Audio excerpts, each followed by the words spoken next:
আসসালামু আলাইকুম viewers, লিয়ানাস blog চ্যানেলে তোমাদের আরও একবার স্বাগত জানাই। সবাই কেমন আছেন? আমরা আলহামদুলিল্লাহ ভালো আছি।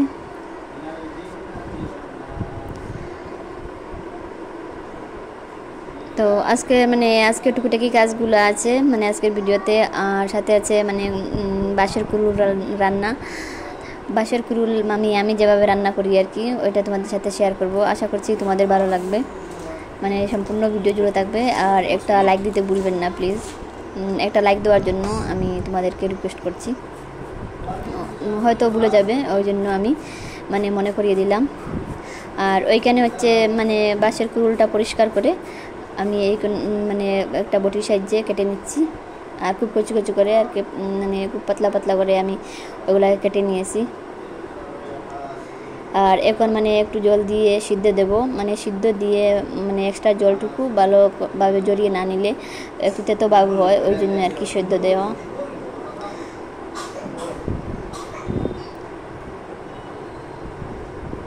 তো আজকে আপু এদের একটা রিকোয়েস্ট করছি, একটা কমেন্ট করার জন্য, কার কার অঞ্চলে বাঁশের কুরুল তরকারি করে খাওয়া হয়।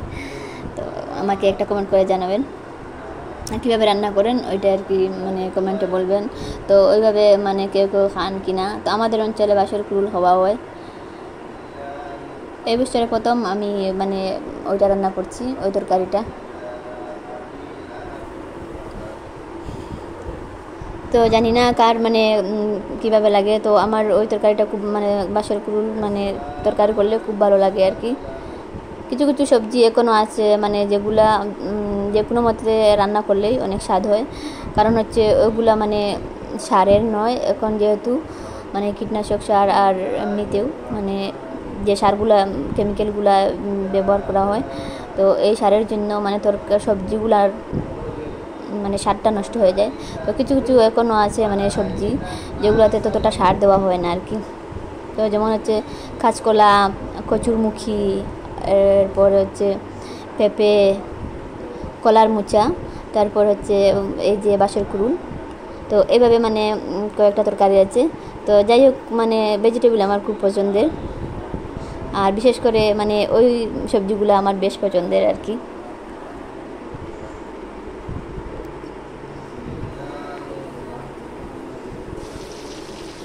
তো একটা সুতি কাপড় দিয়ে ওই জল এক্সট্রা জলটুকু ছেড়ে দিলে হয়, আর আবার ওইভাবে হাত দিয়ে করলে হয় আর কি।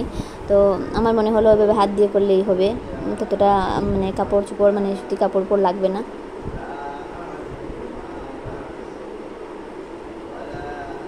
আর রান্নাটা হচ্ছে আমরা প্রতিদিন রান্না করতে সবটা সবজি রান্না করতে যে মশলাটুকু লাগে ওইগুলো এক্সট্রা কোনো মশলা লাগে না, ওইটাই বলতে চাচ্ছি।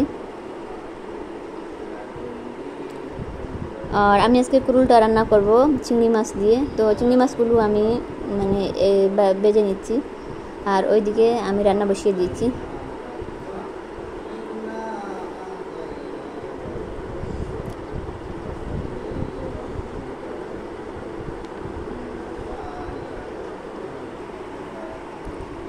তো বাঁশের কুরুলের তরকারি আবার মাংস দিয়ে খাওয়া হয়, হাঁসের মাংস দিয়ে অনেকে। আর মাংস দিচ্ছি না, কারণ হচ্ছে অনেক দিন ধরে ননভেজ খেতে খেতে আর ভালো লাগছে না। তো ভাবছি মাছ দিয়ে রান্না করলে হয়তো ভালো লাগবে।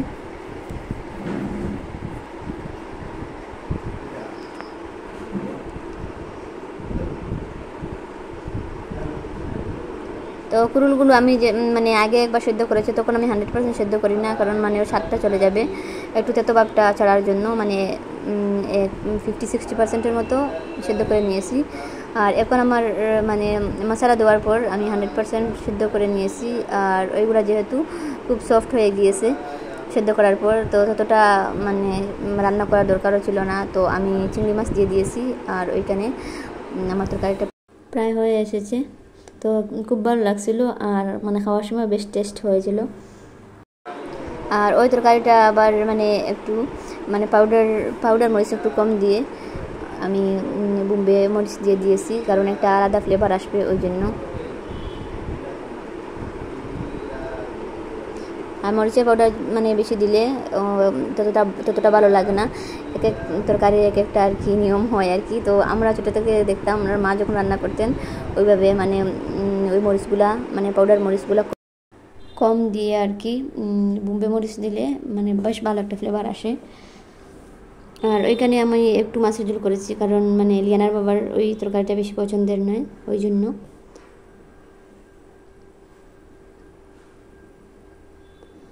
আর ওইখানে আমার মেয়ে খেলছে, তো স্কুল থেকে আসার পর আর কি তো আমি একটু শুয়ে পড়েছি, আমার টায়ার্ড লাগছিল। তো ওর কোনো টায়ার্ড নেই, তো কোনো ক্লান্তি নেই, কোনো কিছু নেই আর কি।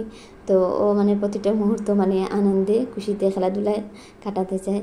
তো ওর তো মানে অত তাড়াতাড়ি ঘুমও আসবে না, 1টা 1:30 না বাজলে ওর ঘুম আসে না, ওই জন্য একটু খেলছিল আর আমি একটু শুয়ে পড়েছি।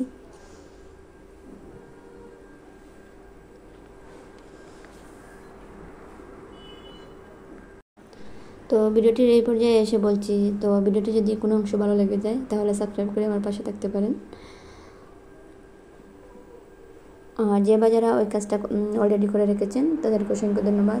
তো আমি একটু রেস্ট নেওয়ার পর ভাবলাম মানে একটু উঠে মেয়েকে কোনো কিছু খাইয়ে ওকে ঘুম পাড়াবো, কারণ বিকাল থেকে ওর আবার টিউশন আছে, ওই জন্য। তো আম কেটেছিলাম, ও আম খাবে না, মানে আম দিয়ে ওকে জুস বানিয়ে দেবো বলছে।